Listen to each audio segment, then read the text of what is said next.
President of the Nashville Area Beekeepers Association, and I just wanted to welcome you to our new beekeepers training school here in Nashville. Let me tell you just a little bit about our association. Our basic mission is to promote beekeeping and help train beekeepers in the greater Nashville area. We're very actively involved in both the recruiting and the training part of that, both for total beginner beekeepers and for experienced beekeepers. So we do training also for the more experienced beekeepers. We're heavily involved in education, everything from kindergarten through high school, and we get involved in public service activities also. From a training standpoint, we conduct classes like this. We have a field mentoring program, and we have monthly meetings of our association the second Sunday of every month, where we also have educational activities. In the area of education, we have programs that we do in schools. We give presentations to clubs and organizations. We do such things as manage hives at museums and the Adventure Science Center here in town, and get very actively involved in education in general. Public service largely centers around trying to take care of nuisance bees. Whether they are a swarm, and you'll learn a little more about what a swarm is later. We also have situations where honeybees can move into undesirable places, such as in the walls of people's houses. We have on our website a clearing facility that allows people that are concerned about nuisance bees to go, and we'll put them in contact with beekeepers who will help them with those situations. We also actively promote urban beekeeping. The hives that you may be aware of down on the roof of the Music City Center are managed by our beekeepers. We also have some hives on the roof of the Renaissance Hotel right across from the Ryman Auditorium downtown that our folks manage. And we have observation hives and actual hives in various other places around the city, such as the Adventure Science Center and the zoo, and at the headquarters of the Tennessee Department of Agriculture.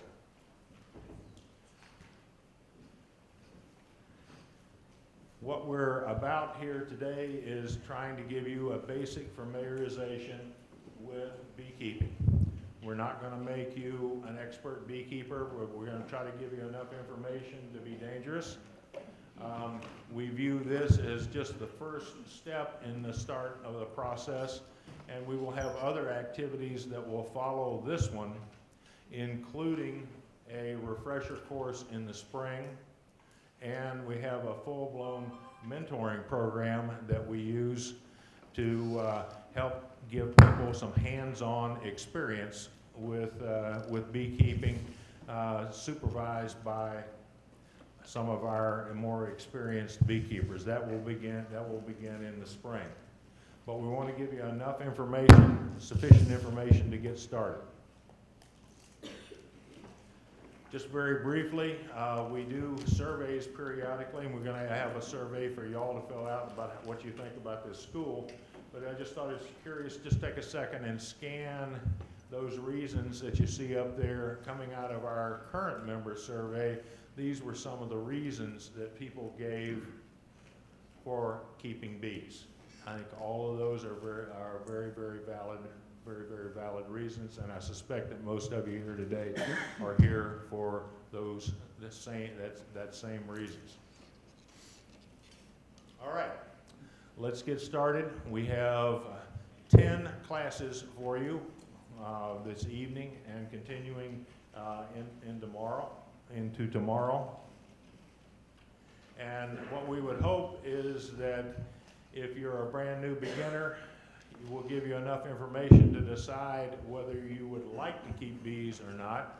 If you're a somewhat experienced beekeeper, we've got some marvelous instructors here and they're going to be going through the fundamentals of beekeeping, and I think you can view this as a refresher.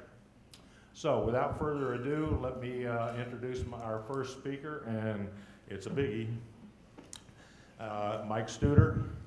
Mike is the head beekeeper for the state of Tennessee. In other words, the Tennessee State Apiarist. It doesn't get any better than that. He's basically in charge of all beekeeping activities in the entire state of Tennessee. He's going to tell you a little bit about his job and talk to you a little bit about beekeeping and some of your responsibilities as a beekeeper. Mike?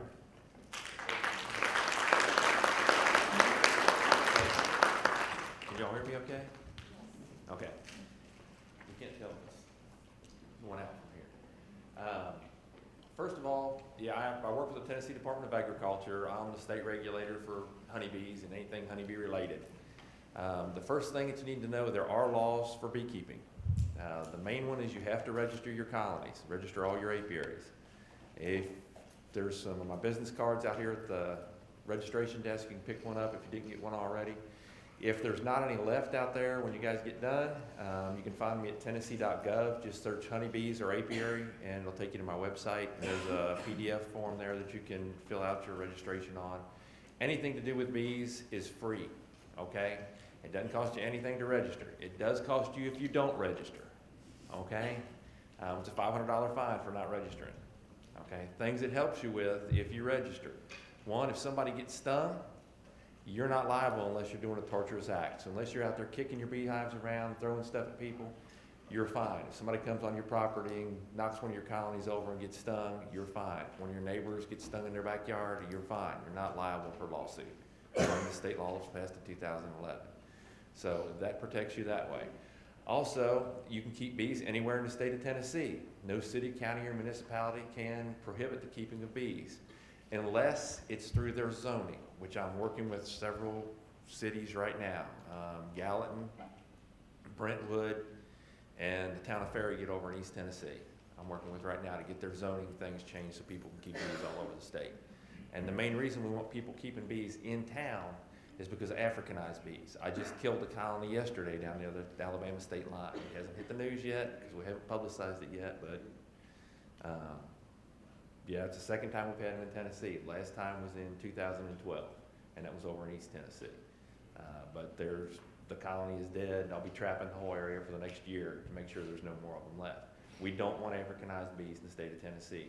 If you see bees in the ground, honeybees in the ground, call me. Do not attempt to get them out yourself. They're more than likely Africanized bees. European honeybees don't go in the ground, okay? So just make sure you don't mess with them. Don't ever go in there and try and spray them with wasp and hornet killer, because you do that, the whole colony's coming after you. They're not like normal European bees, okay? Normal yellow jackets, any of those. They're worse than yellow jackets, but yellow jackets pretty close. Yeah. All kinds of yellow jackets and native bees, yeah. Just if it looks like a honeybee, because Africanized bees look exactly like a honeybee. They're not bigger. They're not smaller, they're exactly the same. It's just, they look just like a regular European honeybee.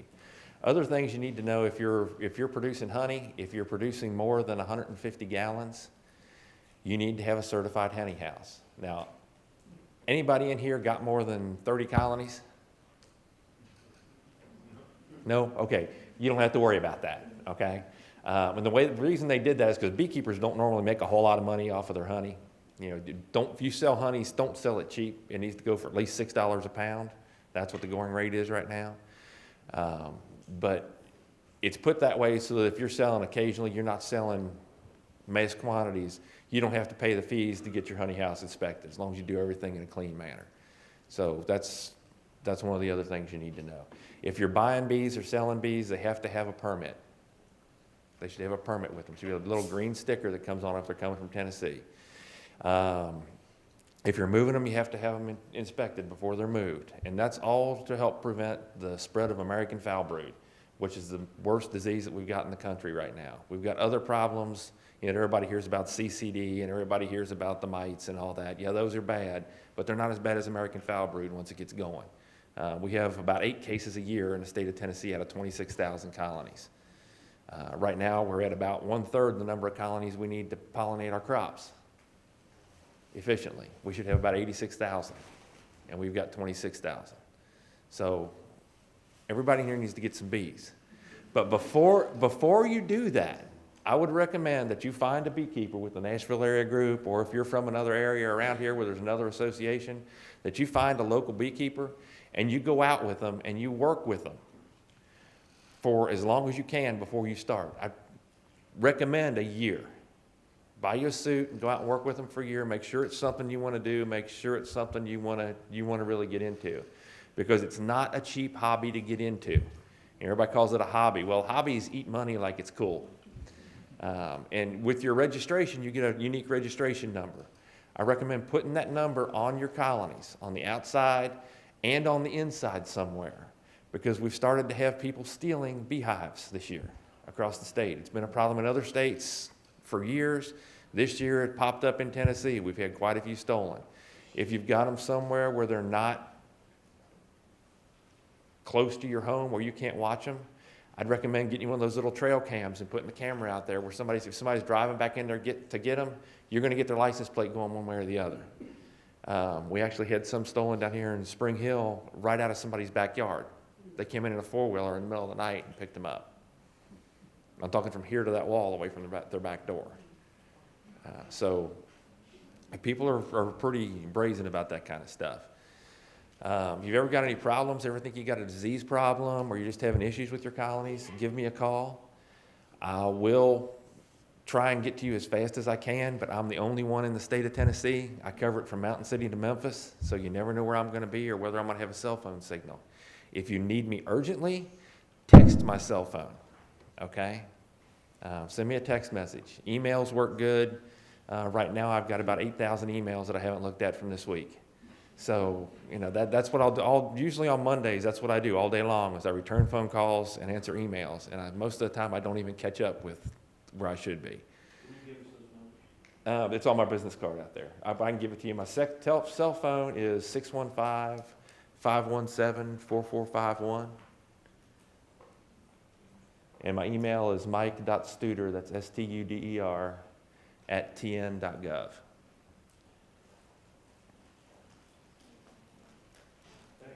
You're welcome. What's the trend in colonies in Tennessee over the past 10 years? What's the future look like? In 2008, we had about 8,000. Now we've got 26,000. We had 1,700, I believe, beekeepers back in 2008. We've got almost 5,000 now. We've got a few big commercial people that have moved in. We've got people that are moving in from the north coming in to overwinter now that used to go to Florida and Texas and Georgia because they're worried about Africanized bees, worried about getting that problem. So they're stopping in Tennessee now. So we do have, we've got a lot of bees coming in, and we've got a lot of coming and going and coming through the state. Another thing I need to say, if you ever see anybody spraying pesticides when they shouldn't be spraying, all right, I'll ask this question before I do this. How many of y'all have ever sprayed or applied any kind of pesticide? That's an insecticide, herbicide, anything like that, even if it's organic. You said herbicide? Herbicide, pesticide, herbicide, insecticide, any of those are considered pesticides. Okay. Fungicide, yeah. How many of you all have read the whole label that comes with that? Okay, we got 2. That makes 3 people out of probably about 6,000 that I've asked this question to that have actually read the label on when you're allowed to apply it. Most people look at the dosage, and they double it, and that's what they use. Okay? Don't do that. You need to pay attention to the label. The label's a law. We're working on a pollinator protection plan right now with the Farm Bureau and UT Extension and all the big producers across the state and the beekeepers to try and get a plan to where they're going to notify the beekeepers when they're going to spray. Because according to those labels, you're not supposed to spray when there's free-flying bees in the area. Okay, they don't realize that there's free-flying bees in the area if the sun is shining and it's above 40 degrees. So you can't use those chemicals if it's above 40 degrees and the sun is shining, because there are free-flying bees in the area. It doesn't just say honeybees, it says free-flying bees. And there are some native bees that fly a little colder than that. So that's the big problem. People use stuff and they don't think that just because there's no colonies right on the property where they're spraying that they're not causing a problem. We actually had an instance over in West Tennessee this year where a guy sprayed Roundup on a day when the wind was blowing at about 50 miles an hour, and he killed an orchard a mile away, an apple orchard. You could see the destruction all the way across the landscape where this stuff went. Okay, so you got to be careful when you're using something like that. And if you see somebody doing that, call our office, call the pesticide section. Let me pull her number up. I'll give that to you right now.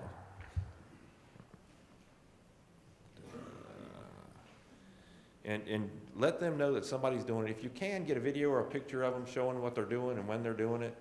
Because we need to stop some of the stuff that's going on, because it's not only killing the honeybees, it's killing the other native pollinators, it's killing all kinds of stuff that they shouldn't be. Electric companies do it all the time. Yeah, I know. And Dixon County, they do it all the time. yeah, they're going to be in these meetings with us too. Yeah. Yeah, we've got to get all that taken care of. They don't even tell you they're doing it, they come in their property and spray. Well, they've got a right of way Yeah. when they do it, but that's, What about these new mosquito spraying companies? The spraying companies, Like the Mosquito Squad and some of those? yeah, they are supposed to be following the law too. Zika virus, I was in a meeting with the health department 2 weeks ago, and we're working out a program where they're going to notify everybody. When you register, they're going to put your GPS location on your registration, and they will notify you by either email or text message or phone call, whichever you prefer. The phone number that I had for the pesticide kill is 615-837-5148.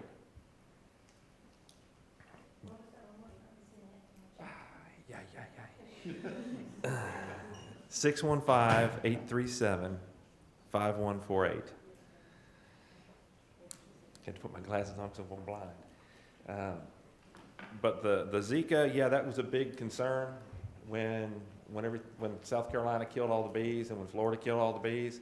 I got a phone call the next day from the health department wanting to know what we could do to keep that from happening in Tennessee. And where they have West Nile virus over in Knox County, I've been working with them for several years with the beekeepers, giving them their information so they can contact them. And if you're in an area where they're going to spray for Zika, if we do get an incidence in the state, if you're at ground zero within, I think it's within a mile, they're going to be doing a door-to-door knock. They're going to be going to every house, knocking on the doors, letting you know. The plan right now for bees is to go to a 15-mile radius. Anybody within 15 miles, they're going to notify them. And if you get somebody from a pesticide company or if somebody spraying pesticides or the health department, if they have to spray for Zika, Zika spraying is during the day. West Nile is at night. So it will kill any bees that are flying.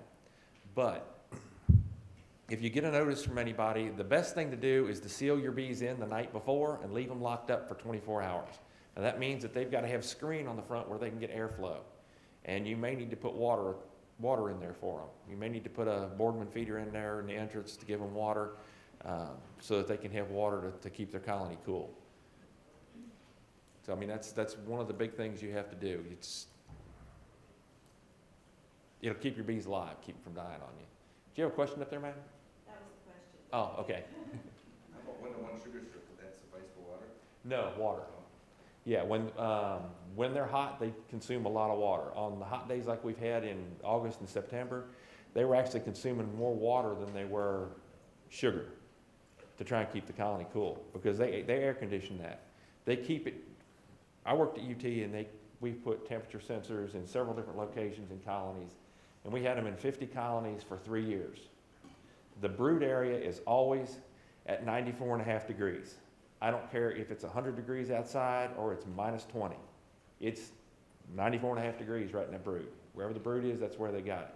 And you may get temperatures up to 180, 190 degrees in the top of the colony.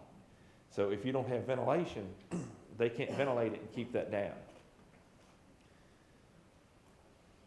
Yeah. I have a question about the American foul brood. Is it more prone to commercial beekeepers that take their bees No. all over the It's more prone to people that buy used equipment. So don't buy used equipment. Technically, used equipment can't be sold in the state, can't be purchased in the state unless it's first sterilized. The only way we have to sterilize it is with boiling it in lye water, and it's a pound of lye to 10 gallons of water for 30 minutes. And that means you put it in there. You can bring the water to a boil, then you put all the equipment in there, and then you bring it back up to a boil, and you wait for 30 minutes. Then you can pull it out and rinse it off. You will never be able to paint it again, and it's going to fall apart in about 5 years because the lye eats the nails and eats the wood. But that's the only thing that will kill the American foul brood spores. Don't let anybody tell you that they took and they put Clorox on it and the Clorox killed them. Clorox does not kill them. They last for a long time. They've got some in Beltsville that have been there for over 70 years that are still viable. And they're not in any kind of cold storage. They're just in general storage just to see how long they're going to last. It takes extreme heat to kill them. You can, if you get it on your hive tool or something like that, you can use a torch on it and get it to where the metal starts changing colors. That'll kill it. But you can't just torch the wood on the inside. People will say you just put Clorox on it and torch the inside of the wood and that'll kill them. It does not kill the spores. And that's the only thing we have that sporulates that's that bad. State of Kentucky has a big autoclave that I've been trying to get to be able to use for years, but we have to come up with money to hire somebody to drive it around because it has to be a State of Kentucky employee that drives it in Tennessee. We're working on a grant for that. And if we get that, I'll let the associations know and let anybody that's got any used equipment they want to sterilize come down and do it. What if you have the hive inspected before you buy it? Then you should be able to tell it doesn't have American foul brood. Then it should Yeah, it has to be inspected before you buy it. Yeah. And if you ever need an inspection, give me a call. But if you're calling any time between February and June, call 3 months ahead of time because it takes that long to get in my schedule. I have a quick yeah. question here. So, used equipment, are you saying that, I mean, like, I started out with new everything, but Yeah. now it's used after 4 years. So Yeah. are you saying that people sell it because it's American foul brood infested, or? No, they sell it because they don't know what their bees died from. And that's the Okay. problem. Once they're dead in there, you can't, there's nothing, and the wax moths have cleaned it out, there's nothing in there that you can test to say that it's got American foul brood spores in it. Okay. And if you get a frame of American foul brood, the pupae melts down into a little scale in the bottom, and there's enough spores in that scale down there in the bottom to pretty much infect everybody's bees in the state of Tennessee Really? in one scale. It only takes 30 spores to cause an infection, and there's millions of them in that little scale.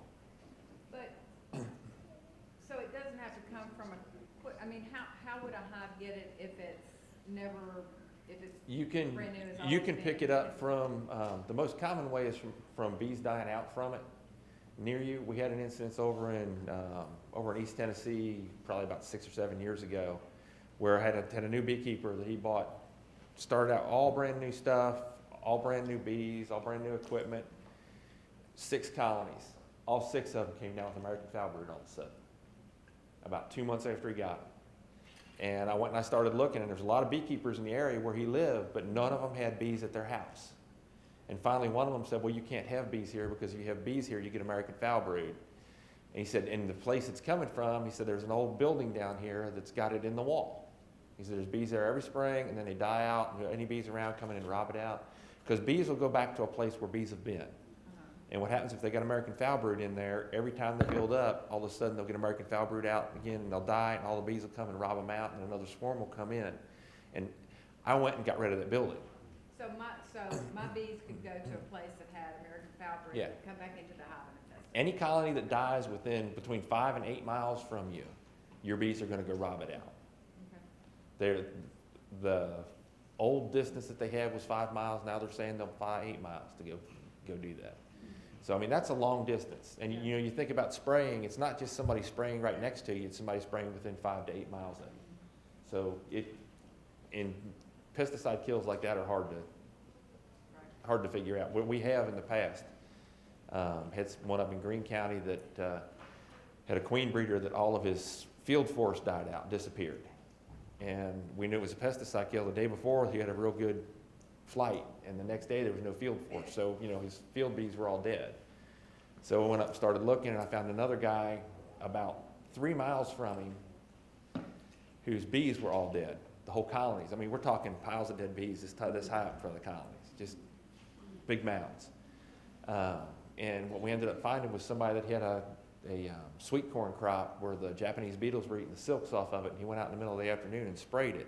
Well, he's about a half mile from the guy's bees that all died, and he was 2.5 miles from the guy that just lost the field force. So that's what happened. So I mean, and sometimes it's the knucklehead beekeeper that causes the problem. Watch what you put in your colonies. Watch what treatments you use together. There's certain treatments that if you use them together, whether they're legal or illegal, that will kill your bees if you use them at the same time. One of the illegal ones that people go around telling people to use for small hive beetle is fipronil, Maxworth roach bait. It's highly toxic to the bees if they get in contact with it. Bayer says it does not fume, but they say you can smell it. There's a sweet odor. It doesn't take a rocket scientist to figure that if you can smell it, it's fuming. Okay?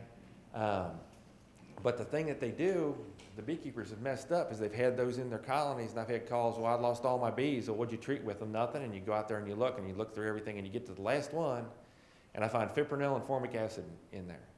Formic acid is an organic acid, and it's one of the acids that breaks fipronil down into 3 components that are each 10 times more toxic to the bees than fipronil itself, and they all readily vaporize. So basically what they were doing is putting a bug bomb in their colony. So don't use anything that's not approved for use in bee colonies in your colony. And when you do, read the label and see if there's any contradictions on there, just like you would with your own prescription. Don't put more things in there than what you should at one time. You know, don't put everything, you don't need that many treatments to keep your bees alive.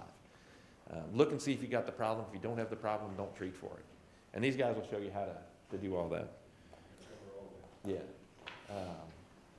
Yeah. If I'm not online and putting all our information to register our bees, are they actually registered, or do you have to come out and inspect them? No, they're registered. When did you do that?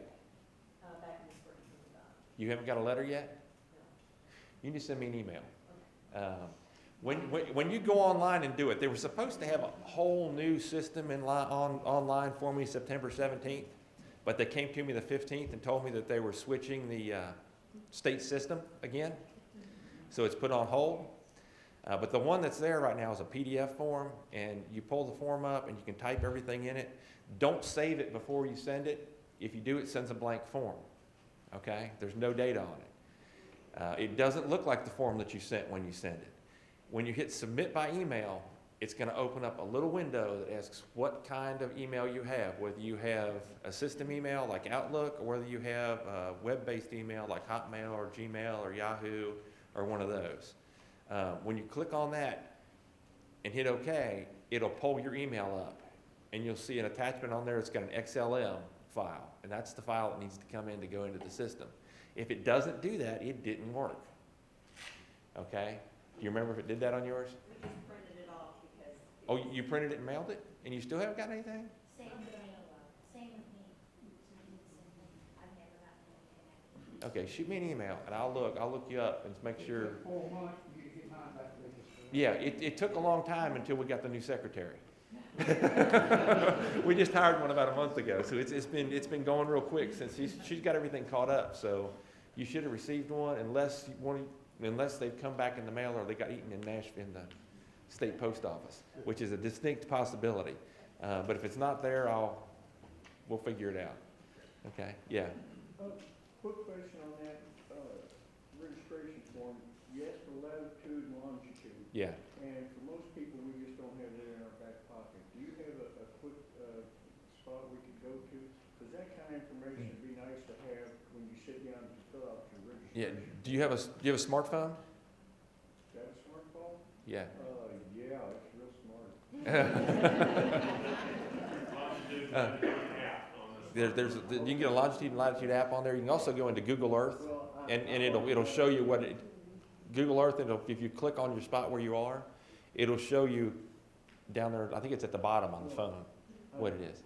I knew how to do that, but a lot of people don't know Yeah. that kind of thing, and you're sitting right there at their registration form. Where did I get that? Where do you get that information from? Yeah, exactly. It's it's not something that's readily available. And for the people that we don't get that on, what we do is we look up their home address and put it in as that. And that's for pesticide notification. Yes? Folks. Is what? An infection per bee or per hive? It's per hive. Like American foul brood, it's the whole colony's done. The only solution to American foul brood is you kill the colony and you burn it. You have to kill all the bees and burn them. Folks, Mike has to drive all the way back to Knoxville this evening. We don't want to wear out our hospitality here. You want to take a few more questions? Yeah, I can take a few more questions. That's fine. And anytime you got questions, feel free to contact me. If you call me and I don't answer, it's either because I'm in the bees or I'm in my personal truck, which doesn't have air conditioning, and I can't hear the phone ring. So, yeah.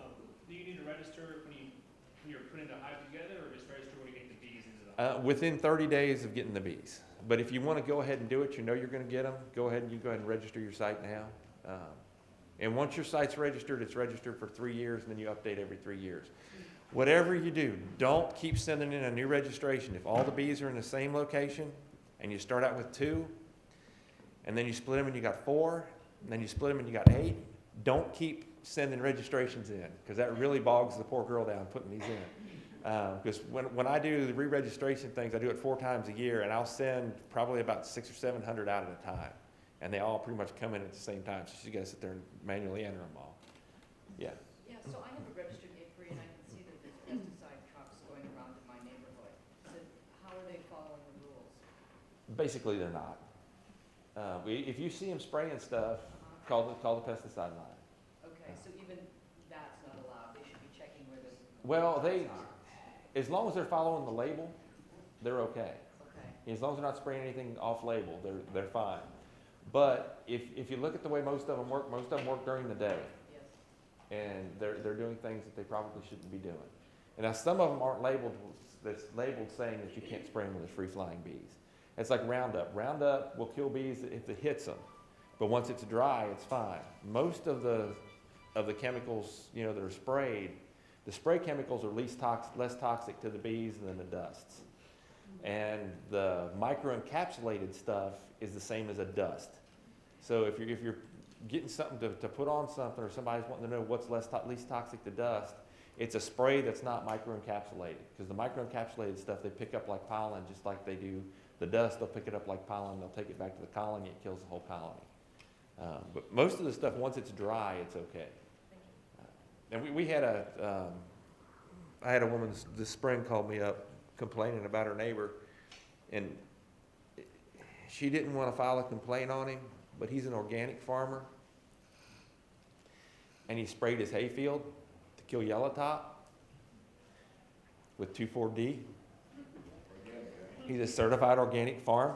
Yeah. Yeah, so I mean, some people do things they're not supposed to do, even when they know they're not supposed to do them. He broke several things there. I'd say if whoever certifies USDA finds out he's put 2,4-D on his hayfield, he's no longer going to be an organic farm.